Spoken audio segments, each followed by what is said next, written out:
last week, I guess it's week before last now, Kevin and I had dinner with one of our colleagues, and she and her husband had just gotten back from Pennsylvania because her husband's mother had died.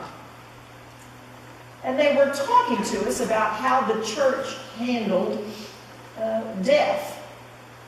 His mother's remains had been cremated, and they do not have a crematorium at their church. Not a crematorium, columbarium at their church, but they do have a garden. And I said, oh, well, we've got a garden. They said, yeah, but this garden was different. I said, oh? I said, yeah. When my mother died, and we told them that we were going to cremate her, then they put her name and her dates on a little brass plaque, and there's a particular piece of wall where they list that. And then the custodian went out to the garden and dug a trench in the shape of a cross. And he said at the end of the service, we went out to the garden and we put my mother's remains in the cross. And that meant that everyone, didn't matter what age they were able to help. Ashes to ashes, dust to dust, and these remains we commit to the ground. And I thought that was really fascinating. I've heard, my mother was cremated, and her remains are in columbarium at one of the United Methodist churches in Dallas. We laugh about it in the family because when they bought their niche for her to go in, and we went that day to put the urn in, we discovered that she was to the left of Judge Barefoot Sanders. You didn't know it's possible to be the left of Judge Barefoot Sanders. My mother is. And I also thought about the fact that at my appointment 2 times ago in Lake City's United Methodist Church, the financial person there had been after the trustees for years before I got there. She'd been after those trustees. She had begged them and she'd pleaded with them. She'd asked them nicely. She just harped on it. She said, you guys need to be putting in a columbarium. And they'd say, yeah, you're right, Pat, we do. She said, I want to be buried at the church. And I was thinking, you know what, Pat, you're right. So I started harping on the trustees as well while I was there. Unfortunately, Pat died while I was there. And there's actually still no columbarium at Lake City United Methodist Church, but it's probably coming one of these days. So her daughter came to me and said, all right, Kathryn, my mom really wanted to be buried at the church. I said, I know, I sympathize with that feeling. I want to be buried at a church too. She said, well, Mom's being cremated. What are the rules about cremated remains? I said, well, I don't know. I'll find out. Turns out in the state of Texas, there are practically no rules about cremated remains. You can do whatever you want. So she and I went back to the trustees, and during Holy Week then, they went out to the churchyard, and under one of the trees, they dug a hole about 4 feet deep. And on Easter Sunday morning, after the service was over, those of us who had known and loved Pat filed out and stood around the tree and had prayer and had service and read scripture, and then we commended her remains to the ground, and the trustees filled the hole, and now Pat is buried at the church. I think that's a splendid idea. I want to be buried at a church too. Maybe I'm going to find a church that has enough land to dig a cross like that. And the more I thought about that after the day, I thought, why is that ringing a bell? I've never heard of that before. I've heard of columbariums, and I know I had buried Pat before, but why is this whole business of the cross sticking in my head?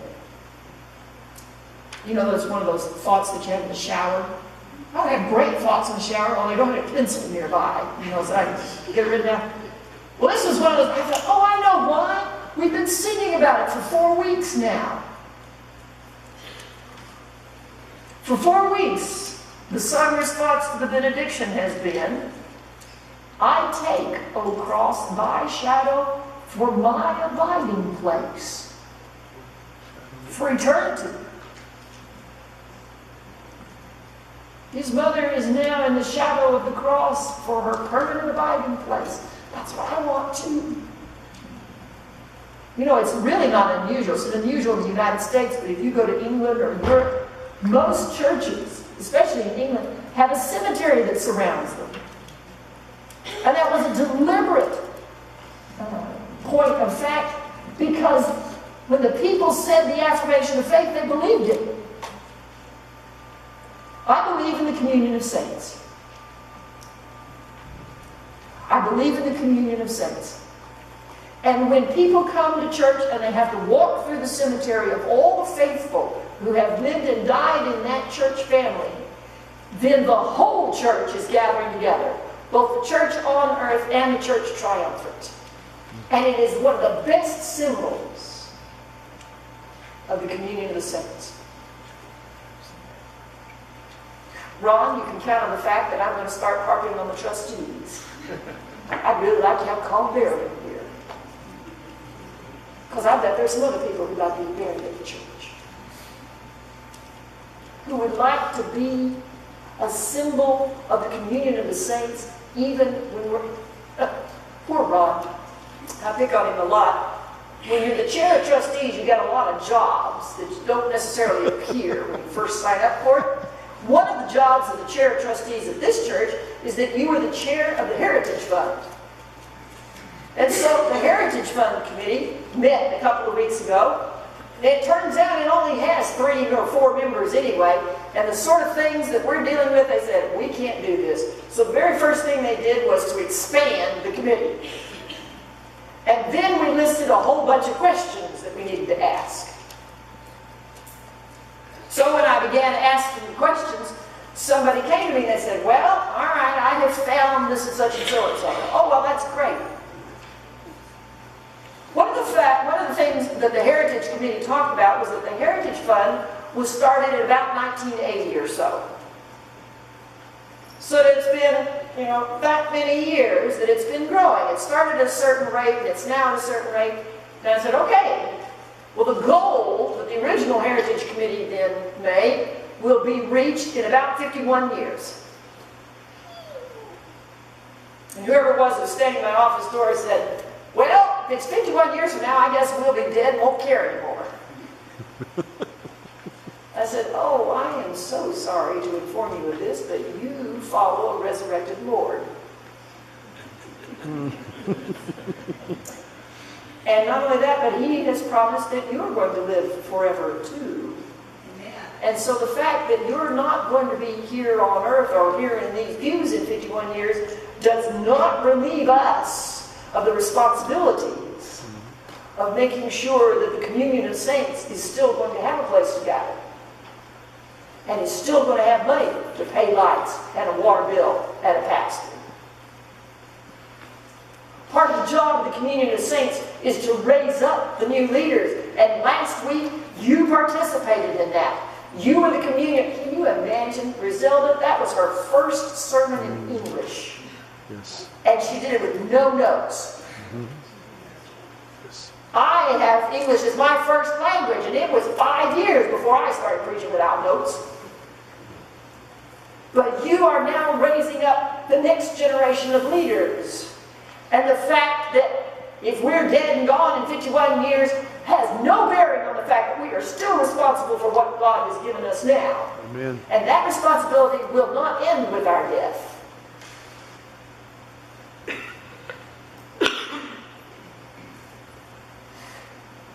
We've been looking at the affirmation of faith known as the Apostles' Creed during Lent. And it's interesting because once you say, I believe in the Holy Spirit, the next line is, I believe in the Holy Catholic Church, meaning universal. But the very next line is, I believe in the communion of saints. I believe that I am joined with all Christians everywhere and at any time. The communion of saints is not limited to 2017. The communion of saints is not limited to this communion table. The communion of saints is all those who have gone before us and all those who will come after us. So that 51 years in the future, you and I still have a responsibility for the communion of saints. Now, actually, you literally are worshiping within the communion of saints. I can't remember which former pastor it was, but the son came one day and said, well, my mother has died and we cremated her remains. And I offered our sympathy. And he said, well, we commended most of them to one place, but said we have kept some of the ashes and we have been taking them to places that were special in her life. And this church was special in my mom and dad's life. And we'd like to scatter some of the ashes here. Well, my first thought was panic because, I mean, we got a lot of cement, we don't have a lot of grass at this place. And so we went looking around, and sure enough, the sign that's in front of the church has a bed of marigolds underneath it. He said, that'll work. I said, okay. And so the next week, he and members of the family came back, and we gathered around the sign, and they commended some of the ashes to the ground there under our sign, so that you and I literally are worshiping amidst the communion of saints.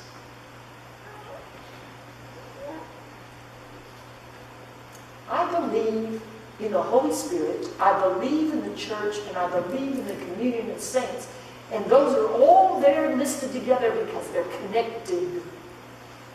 The Holy Spirit does not distinguish whether we are living now or living in eternity. All of us are alive in Christ. We gathered on Friday for the funeral service of Betty Newberry of our church. She joined the church in December 1946. Wow. 1946. And she is still part of the communion of saints. It's just that now she's getting to look on Jesus face to face. Amen. When we talk about being the communion of saints, we are linking ourselves with everyone who has been a follower of Jesus Christ. We are linking ourselves with all of the people of God. So when we read the story, that's the exact discussion Jesus is having. The Jews come to him and say, our ancestors ate manna in the wilderness.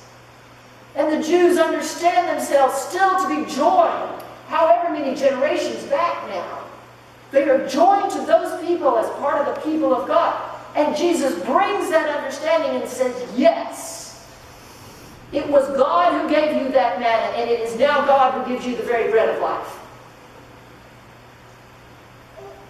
And so you and I come to the table to take the bread of life, to be the bread of life for a world that needs Jesus. And we are tied with every other follower of Jesus Christ, from Peter, James, John, and the other disciples, right down to Annabelle and all of her generation, who 51 years from now will be living with the decisions we make. To say that I believe in the communion of saints is not just to join ourselves at the communion table, not just to receive bread and juice, but it is to say we are joined and we will work. We are joined with those who have gone before us, and we will remember. And we are joined with those who commune with us now, wherever in the world they are. And we are joined with those who will come after us, and we will be responsible to that future communion of saints as well.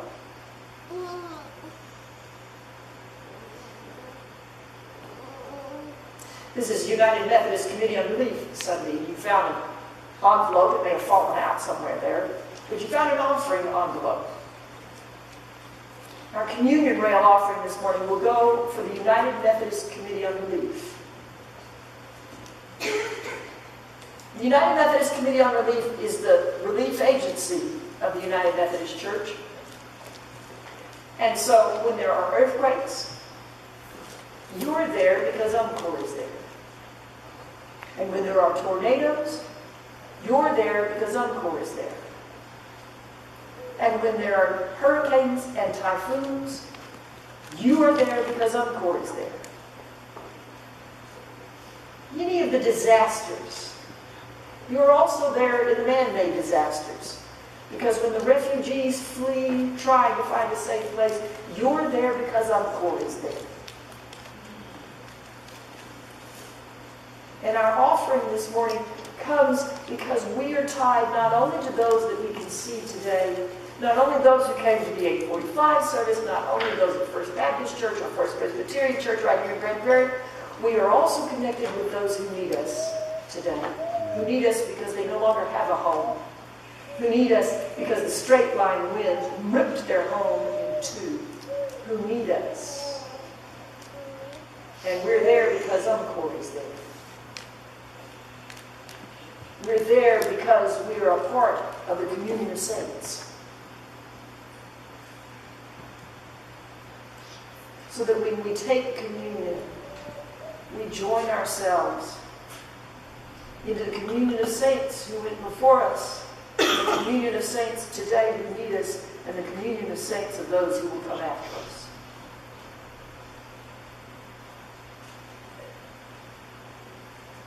I believe in the communion of saints.